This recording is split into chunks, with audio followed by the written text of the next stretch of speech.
Subscribe करें और bell दबाएं ताकि कोई खबर रह न जाए।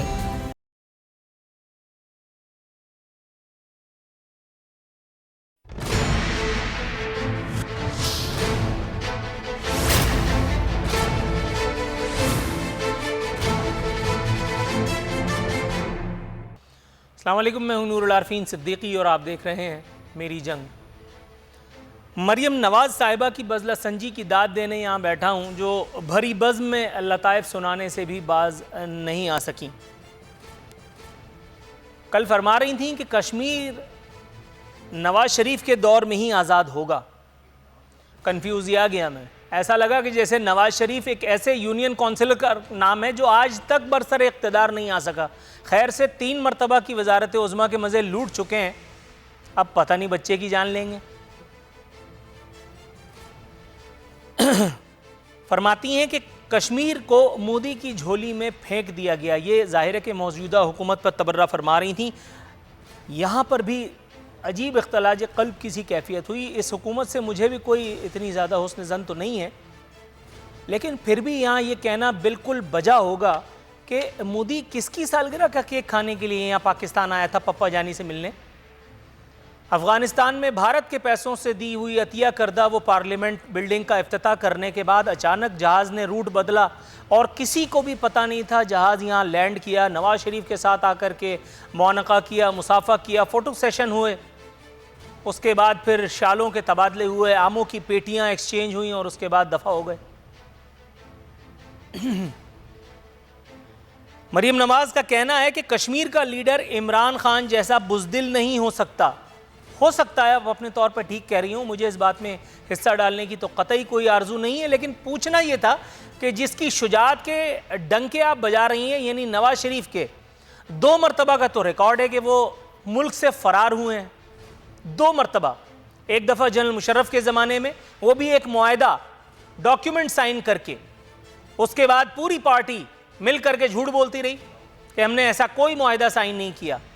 और दूसरी मरतबा अब यही काम हम देख रहे हैं, जब एक बीमारी का बहाना बना करके और पार्क में जाकर के झूला झूल रहे हैं, पिज़्ज़ा खा रहे हैं, सावन के गीत गा रहे हैं।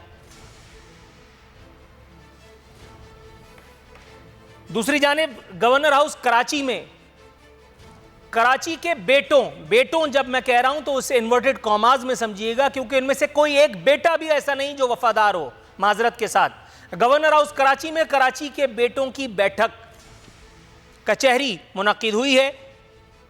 सबसे पहले बड़े बेटे साहब ने कुछ कहा है। आरिफ अलवी साहब कहते हैं कि कराची की हालत को नज़रअंदाज नहीं कर सकते। हुजूर, आप चुप करके नज़रअंदाज कीजिए, क्योंकि आप बयान दागने के अलावा भी कुछ नहीं कर सकते। ये आपका ट्रैक रिकॉर्ड है। एक नाकाम एमएनए को महज शारा फैसल बंद कराने, इमरान खान को रहमतुल्लाह अलैह बताने के जुर्म में मुल्क का सदर बना दिया गया। वो तो सदारती इस्तिस्ना का भला हो, वरना इस वक्त तक पार्लियामेंट पर हमला और पीटीवी हमला केस में आप अंदर होते। कुर्बान जाइए इस तब्दीली पर। छोटा बेटा गोया गवर्नर सिंध इमरान इस्माइल साहब, उन्होंने तरक्याती उमूर पर ब्रीफिंग दी है और वो भी सदर मुअज्जम को। अब तो गोया हद हो गई, यानी कराची पाकिस्तान का वो शहर जहां किसी किस्म की कोई तरक्की, माकूस तरक्की तो शायद यकीनन हो रही है, लेकिन ऑन ग्राउंड किसी किस्म की कोई तरक्की किसी आंख के अंधे को नजर नहीं आ रही। लेकिन बाकायदा ब्रीफिंग्स दी जा रही हैं, दादो तहसीन के डोंगरे हो रहे हैं, और उस पर सदर मुअज्जम क्या फरमाते हैं? विफाक अपना भरपूर किरदार अदा कर रहा है। गोया विफाक का किरदार महज खामोश तमाशाई वाला है, हर दफा की तरह सुम्मुन बुकमुन। इस एक मीटिंग में ट्रांसपोर्ट, कराची के दीगर मसाइल, पानी और फलाने की तरक्याती उमूर पर ब्रीफिंग देने के अलावा, जो पता नहीं कौन से सैयारे पर यह सब तरक्की हो रही है, उसके अलावा कोरोना की शान में मुश्तरका राग भी अलापा गया। जाहिर है कि कोरोना के निगरान, कोरोना के निगहबान, कोरोना का कला कमा करने वाले मैनेजर प्रोफेसर डॉक्टर अल्लामा असद उमर साहब रहमतुल्लाह अलैह, वो खुद यहाँ मौजूद थे। इस इजलास में कोरोना की वैक्सीन के फ़ज़ाइल और उसके उयूब, जाहिर है कि जो उयूब अभी तक आए हैं उसको तो बताना ज़रूरी नहीं था, इसलिए वैक्सीन के फ़ज़ाइल बता करके ये इजलास बर्खास्त कर दिया गया। अब यहाँ हमारे जो मेहमान मौजूद हैं हम उनसे ये पूछेंगे कि इस इजलास में और इसलिए जितने भी इजलास में क्या फ़र्क था, आज कौन सी ऐसी ख़ास बात हुई है जिससे कराची वालों का गोया पेट भर जाएगा। मेरे साथ आज मौजूद हैं प्राइम मिनिस्टर के एडवाइज़र हैं जनाब महमूद मौलवी साहब पाकिस्तान तहरीक इंसाफ से, मेरे साथ स्टूडियोज़ में तशरीफ़ फरमा है बनफ़ से नफ़ीस सर, खुशामदीद कहते हैं। कैसर अहमद शेख साहब सीनियर पार्लियामेंटेरियन है पाकिस्तान मुस्लिम लीग नवाज से, सर आपको भी प्रोग्राम में खैर मकदम करते हैं। और इसके साथ साथ चौधरी मंजूर साहब सीनियर रहनुमा हैं पाकिस्तान पीपल्स पार्टी से, ऑडियो बीपर पे हमारे साथ होंगे। चौधरी मंजूर साहब को भी प्रोग्राम में खुशामदीद कहते हुए हस्ब रिवायत हस्ब दस्तूर आज सरकार नहीं बल्कि आज कुछ उल्टा ही करते हैं। आज हम चूंकि मरियम नवाज़ की बात है, आज हम कैसर अहमद शेख साहब के पास जाते हैं। कैसर साहब सर मुझे सुन सकते हैं? जी मैं बिल्कुल सुन सकता हूँ जी। जनाब पूछना ये था कि मरियम नवाज़ आज़ाद कश्मीर फ़तह करने की मुहिम पर हैं, जाहिर है कि बिलावल साहब भी यही कर रहे हैं और अली अमीन गंडापुर साहब के ज़रिए से पाकिस्तान तहरीक इंसाफ भी यही कुछ करवाने की तमन्नाई है। फिर भी इतनी सीरियस जलसों में, इतनी सीरियस पॉलिटिकल गैदरिंग्स में ये लतीफ़े सुनाने का रिवाज कब से आ गया? नवाज शरीफ 3 मरतबा तो खैर से इक़्तिदार निपटा चुके, अब कौन सा दौर आएगा कि जिसमें कश्मीर को आज़ादी नसीब होगी जनाब? बिस्मिल्लाहिर्रहमानिर्रहीम।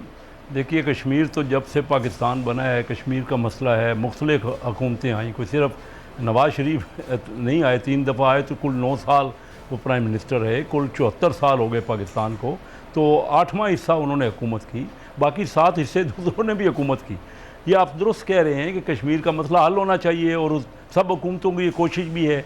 हमारे दौर में आप ये देख रहे हैं कि जब भी मियाँ नवाज शरीफ साहब बने तो कम अज़ कम ये तो आप अप्रीशिएट करें कि 2 बार प्राइम मिनिस्टर इंडिया के यहाँ आए, मुख्तलिफ प्राइम मिनिस्टर पाकिस्तान में आए और बैठ के मसले का हल कोशिश की गई।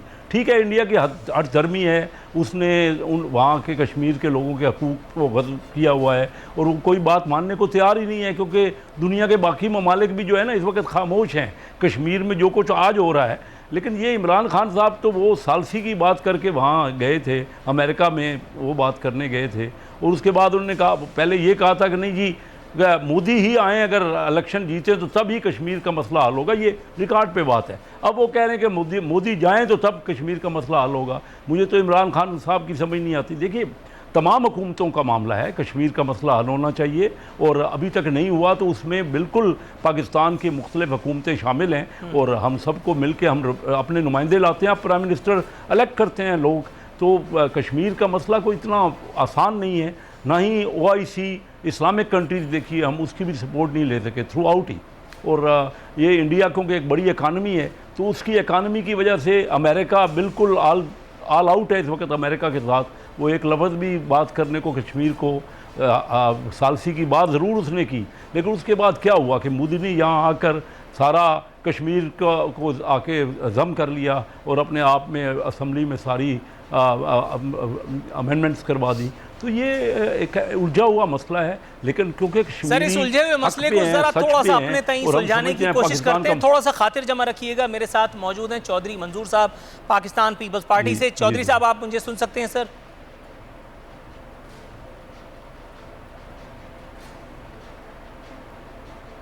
चौधरी साहब हमारे साथ मौजूद हैं?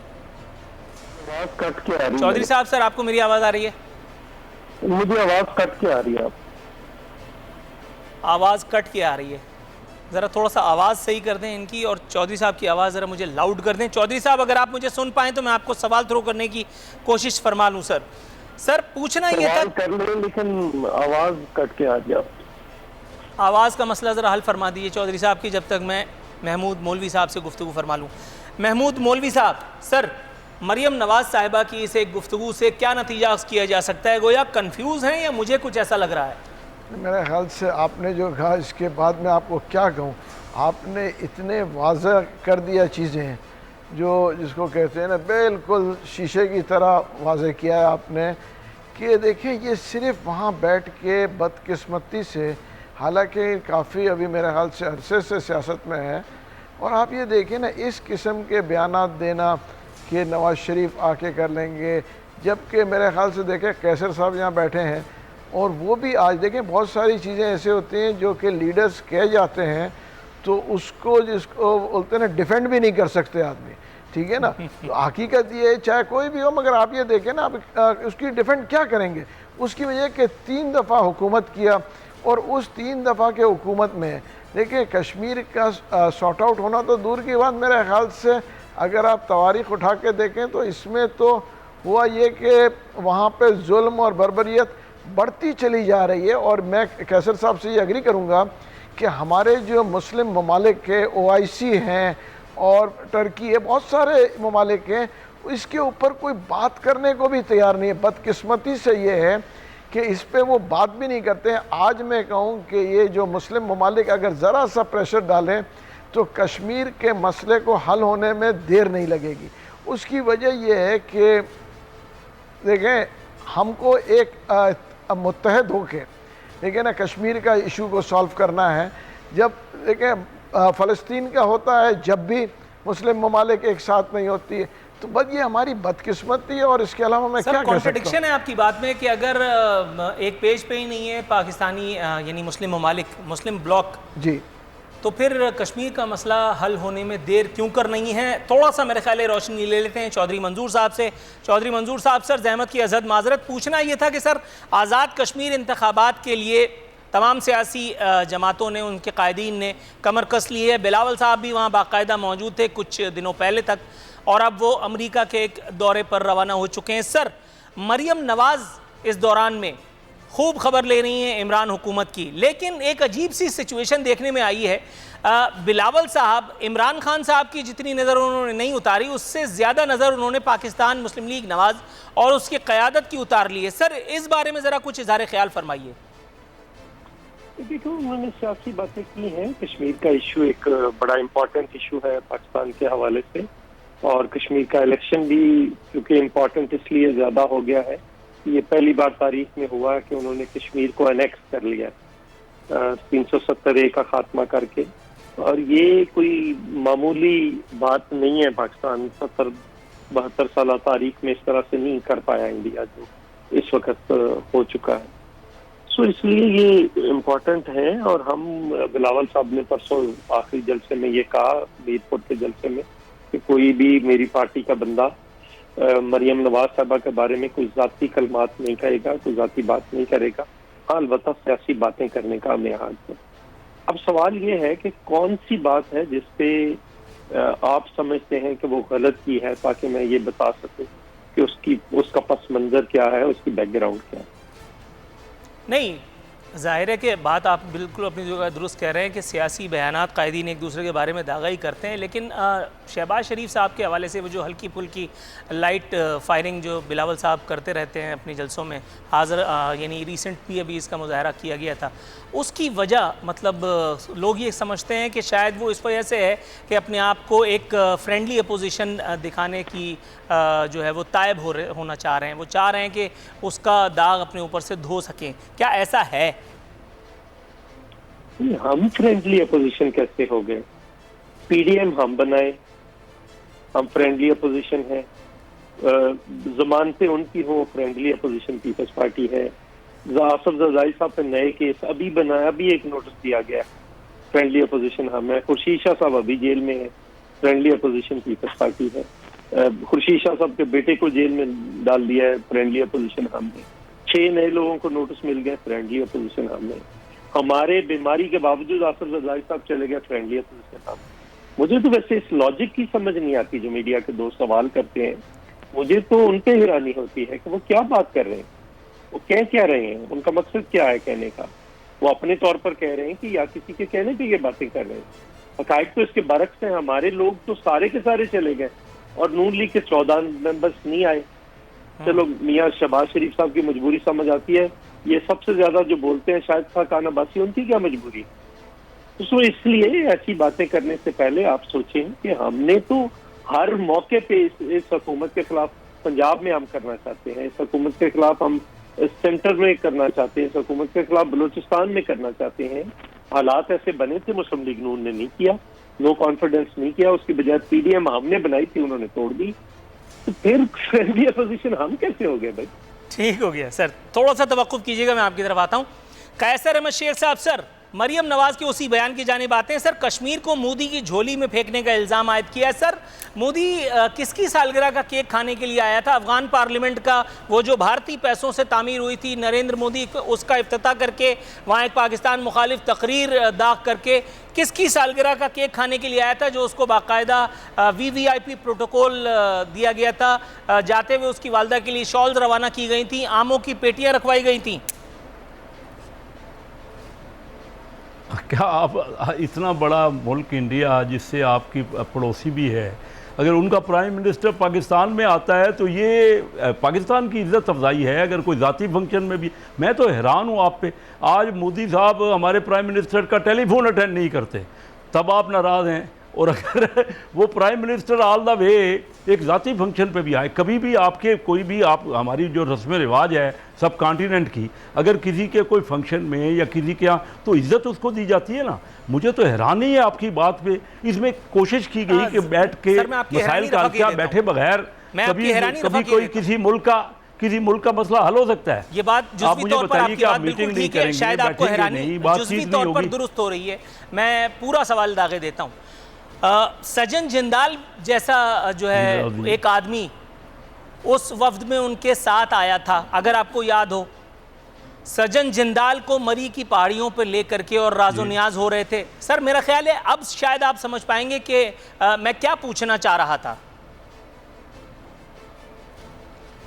नहीं, मुझे नूरुल आरफीन वाकई आपके सवाल की, क्योंकि ये खामखा के प्रोपेगेंडे हैं। अगर प्राइम मिनिस्टर साहब को इतना भी नहीं बातचीत किसी से, दूसरे प्राइम मिनिस्टर अपने यानी पड़ोसी मुल्क जो कि अनफॉर्चुनेटली आपसे उसकी मुखासमत है, आपकी उनकी एक दुश्मनी हो गई है, तो मामला तो तभी हल होंगे ना जब आप आपस में बैठेंगे। या कोई और हल मुझे बता दीजिए, और क्या तरीका है? या किसी मुसलमान मुल्क को डालेंगे बीच में, और या अमेरिका को बीच में डालेंगे। तो जो कुछ करें आप उससे सबसे नाराज़ हैं। ना खुद मिलें, ना अमेरिका की कोई हम कहें कि वो समझौता करा दे, या चाइना करा दे, या कोई मुसलमान ममालिक करा दे। तो मुझे कोई तरीका बता दें ना। आज 74 साल तो हो गए पाकिस्तान को बने हुए, और हम कश्मीर का मसला हल करना चाहते हैं।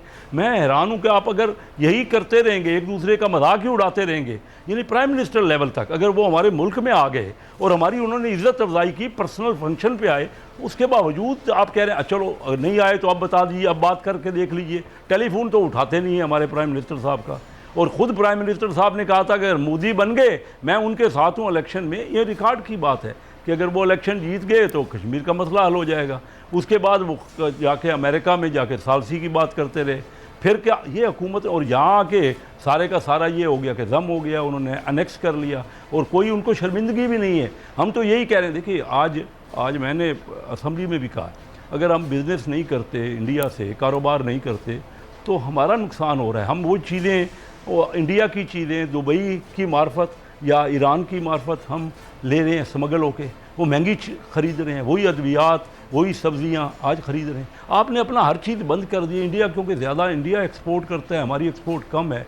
हर चीज़ हमने बंद कर दी और महंगी चीज़ें ख़रीद रहे हैं। और कहते हैं, हम ये कह रहे हैं कि नहीं, जब तक कश्मीर का वो वापस नहीं करेंगे एनेक्स जो किया है, तो भाई बैठेंगे तो तब होगा ना कोई बातचीत करें, और इसमें ना एक दूसरे की तानाज़नी करें। कोई एक दोनों ममालिक को चाहिए कि एक मामलात की शुरुआत करें, नहीं तो अदरवाइज़ तो कोई मसला मुझे तो नज़र नहीं आ रहा। हर हुकूमत ने कहा कि वही नारे ही हैं ना, फिर तो एक नारे हैं, खोखले नारे, कि 74 साल हो गए कि हम कश्मीर बनेगा पाकिस्तान। हम तो सुनते सुनते क्या हुआ, क्या कहीं डेवलपमेंट हुई, किसी मुल्क ने आपकी सपोर्ट की? तो देखिए नूरुल आरफीन, आप तो इतने सीजनड एंकर हैं, आपको तो ये बात इस तरह करनी चाहिए कि मसाइल का हल किस तरह निकले। चलो तनकीद करना बड़ा आसान है, कर लें, जितनी मर्जी तनकीद कर लें, हर एक पे कर लें। तमाम हुकूमतें हमें अच्छी नहीं लगती, तो मसाइल का हल किस तरह निकलेगा? सर ब्रेक के बाद वापस आते हैं इंशाअल्लाह ताला, तो मसाइल का हल निकालने की कोशिश। यहाँ वक्त हुआ है प्रोग्राम में एक मुख्तसर से वक्फे पे जाने का।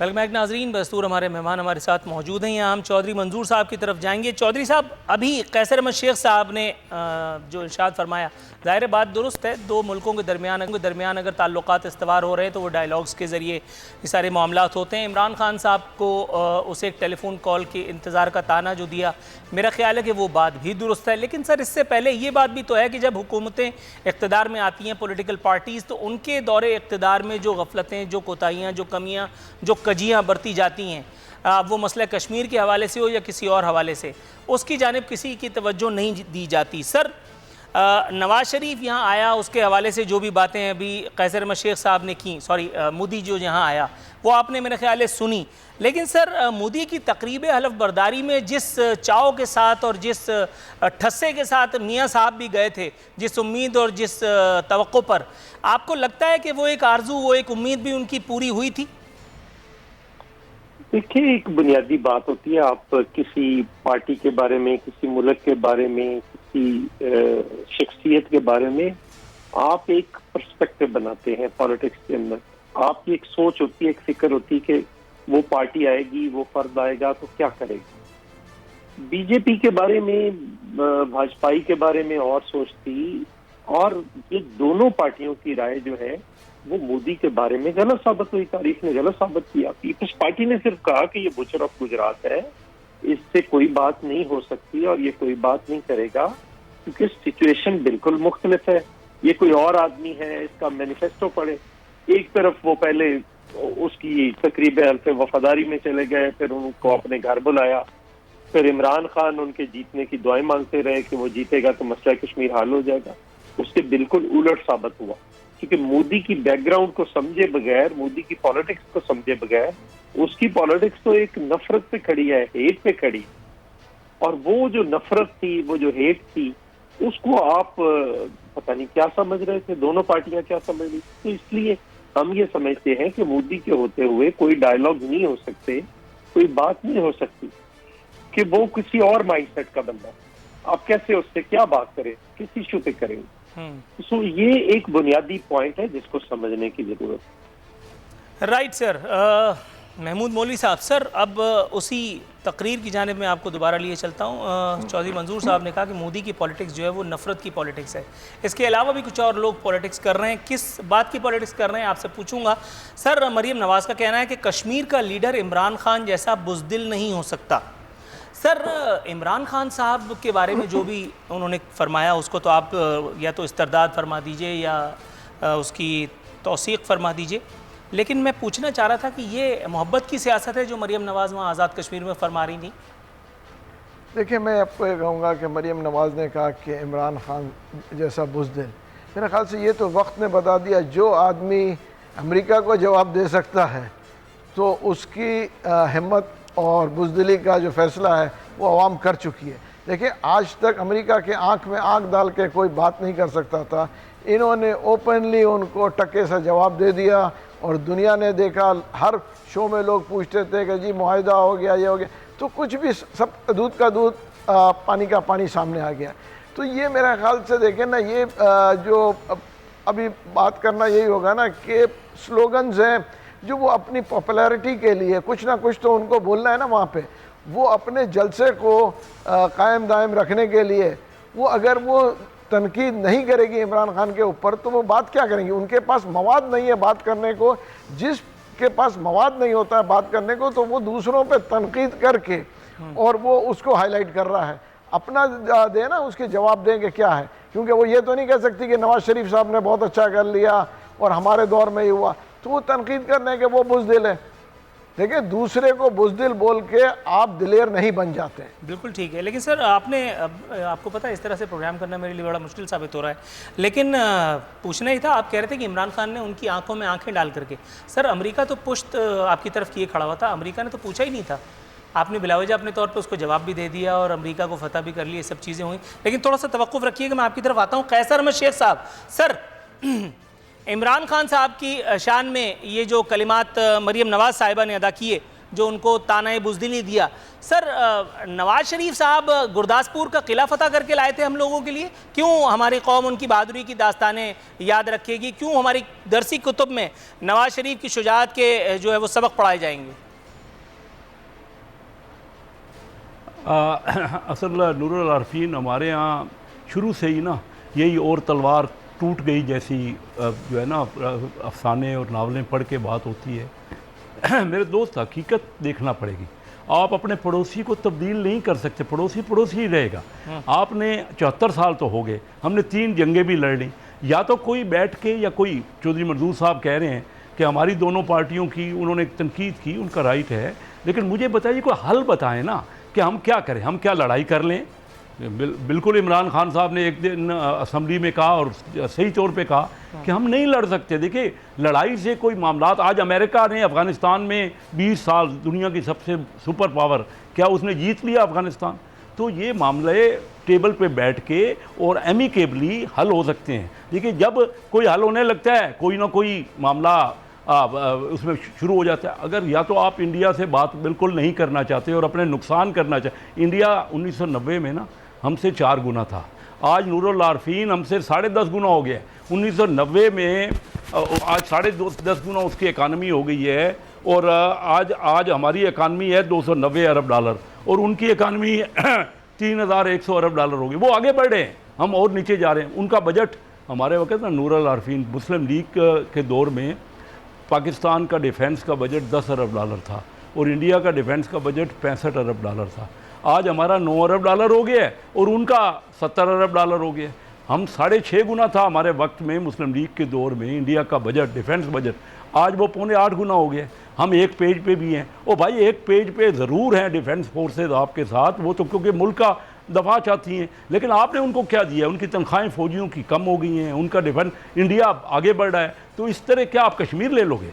सर, तनख्वाहों पे मत जाइएगा, बड़े मामलात हैं वो।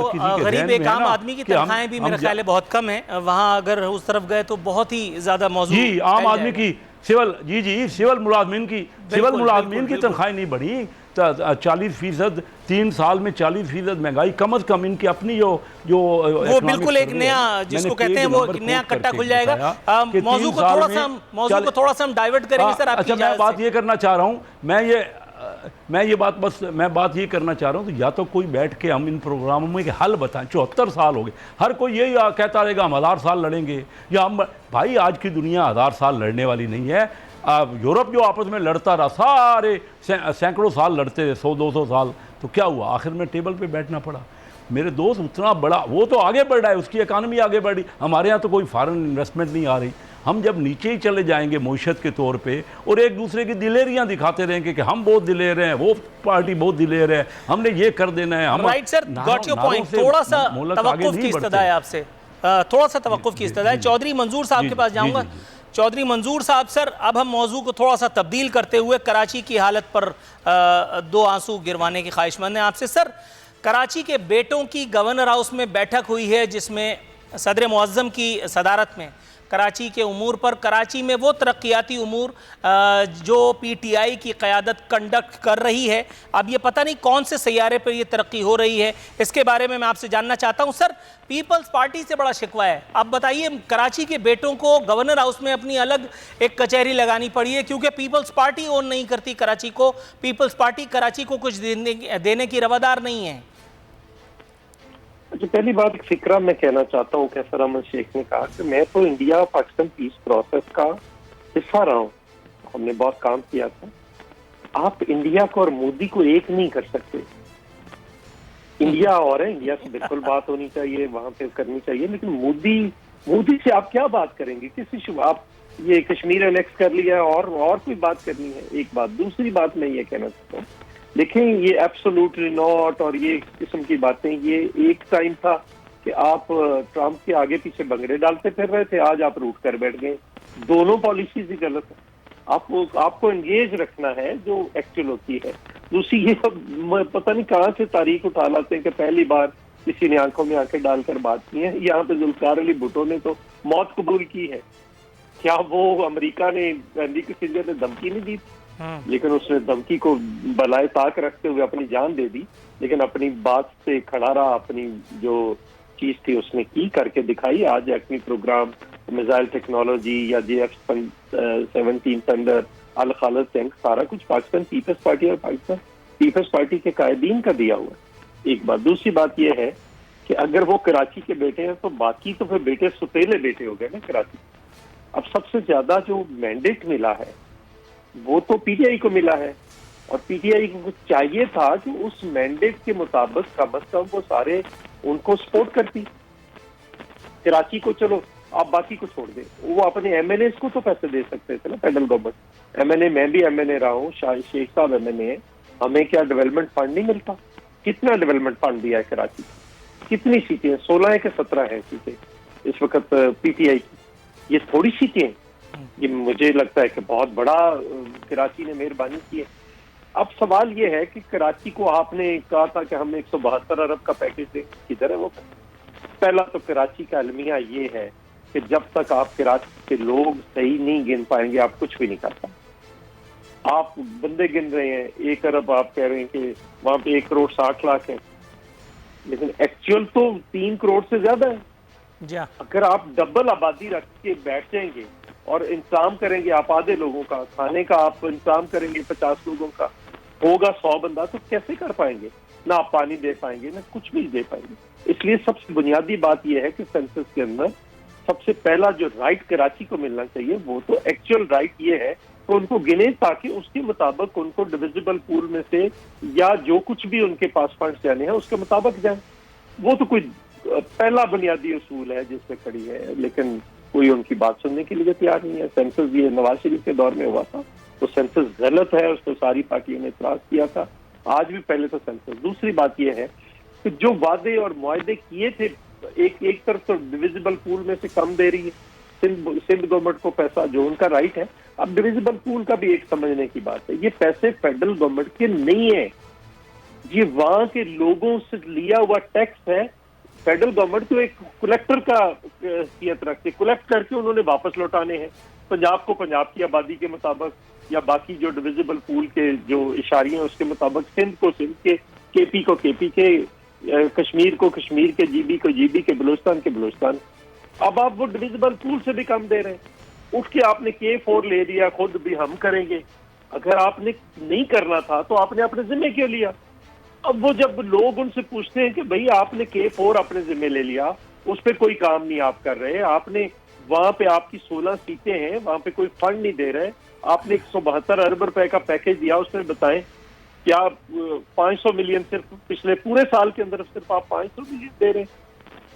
ये तरीका है लोगों को डेवलप करने? तो ना वो सिंध गवर्नमेंट को काम करने देते, ना खुद करते हैं और बैठ जाते हैं ये कराची के बेटे। राइट सर, कराची के बेटों की इस बैठक को यकीनन डिस्कस यहाँ वक्त हुआ है। प्रोग्राम में एक कमर्शियल ब्रेक पे जाने का, ब्रेक से वापस आएंगे तो कुछ और मौजूआत हैं जिनका अहाता करना मकसूद है।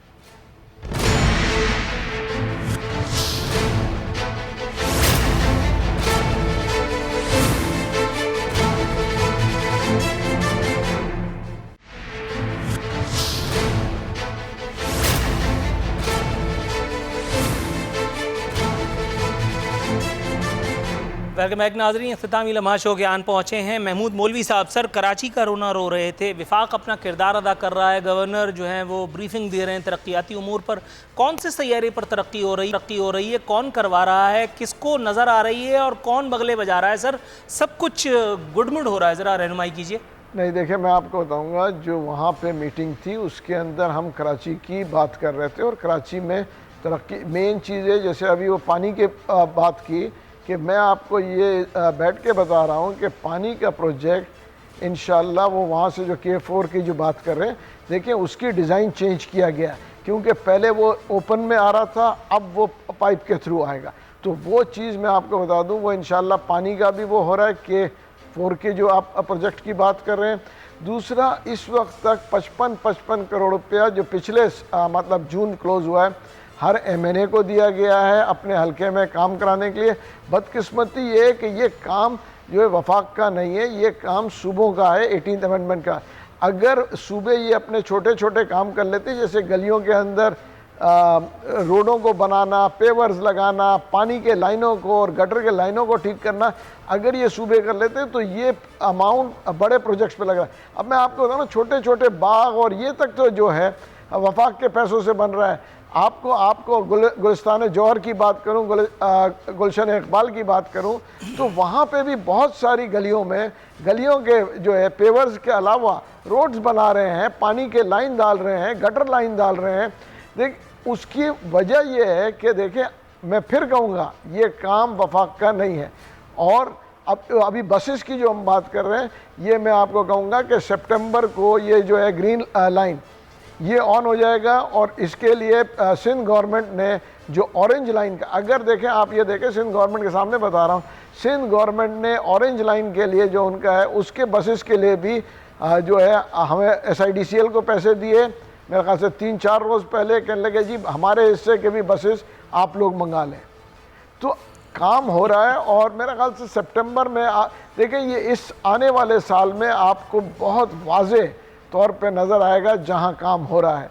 अभी डिसैलिनेशन प्लांट की बात हो रही है, कुछ चीज़ों में रुकावटें ज़रूर आ रही हैं और उसमें कोशिश कर रहे हैं कि उसको दूर करने के। आने वाले साल में जो नज़र आएगा, मैं उसकी तरफ थोड़ा सा इशारा किए देता हूँ। कैसर अहमद शेख साहब, सर आने वाले साल से पहले ही इसी महीने में, अब से कुछ दिन बाद बरसात का एक दौर भी आएगा। उसके बाद पीपल्स पार्टी वाले गेस्ट को अगर हम तलाश करेंगे तो वो नहीं मिलेगा, PTI वाले MNA को हम बुलाएंगे तो वो भाग जाएगा। उसके बाद आपको तो पता ही है कि MQM का तो कोई लेने देने नहीं है। तो फिर मैं और आप सर पकड़ करके रो रहे होंगे और फिर कोई जो है वो मिनिस्टर कोई दौरे की वीडियो अपलोड कर रहा होगा, कोई उसको शाबाशी दे रहा होगा। ये मेरा ख्याल है 3-4 रोज़ या ज़्यादा से ज़्यादा हफ्ते के बाद मैं और आप सर पकड़ करके बरसात के मुजम्मिरात पर रोशनी डाल रहे होंगे।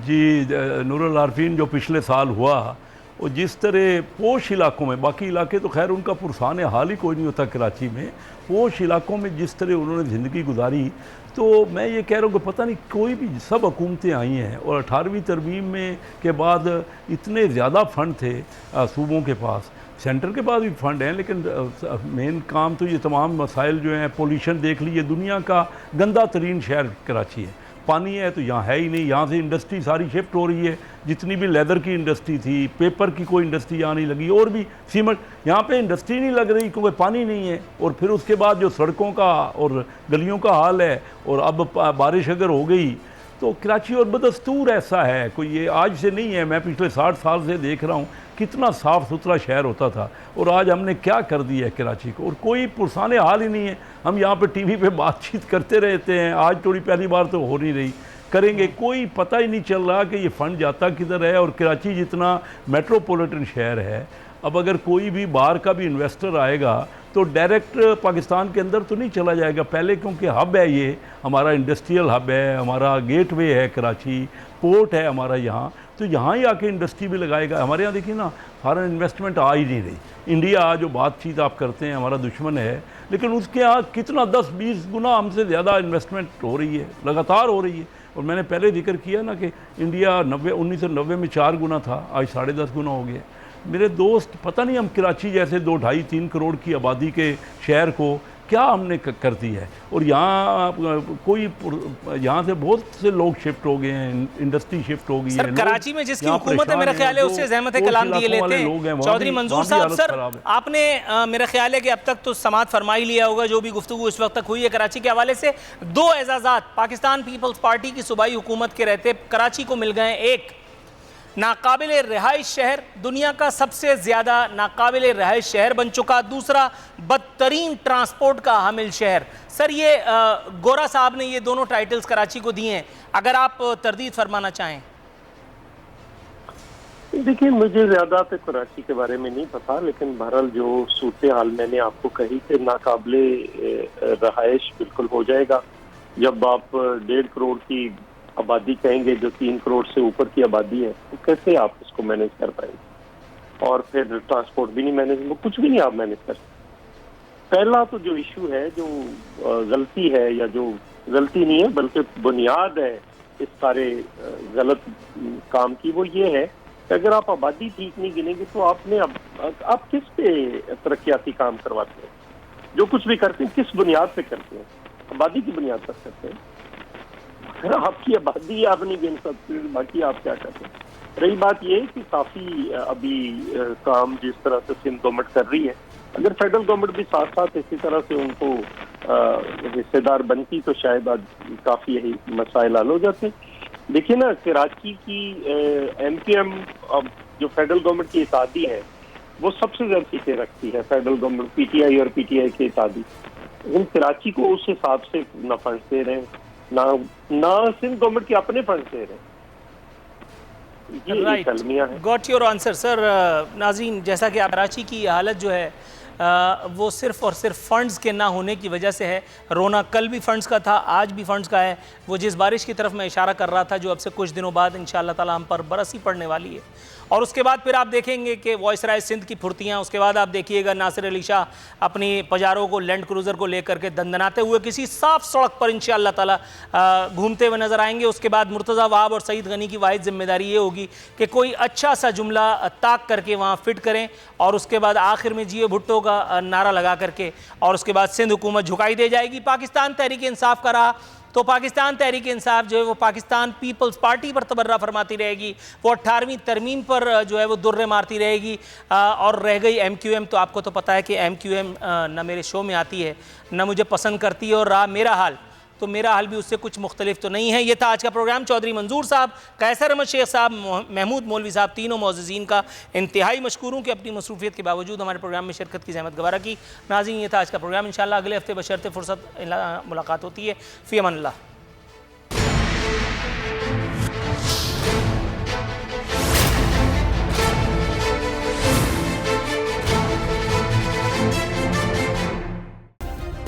सब्सक्राइब करें और बेल दबाएं ताकि कोई खबर रह न जाए।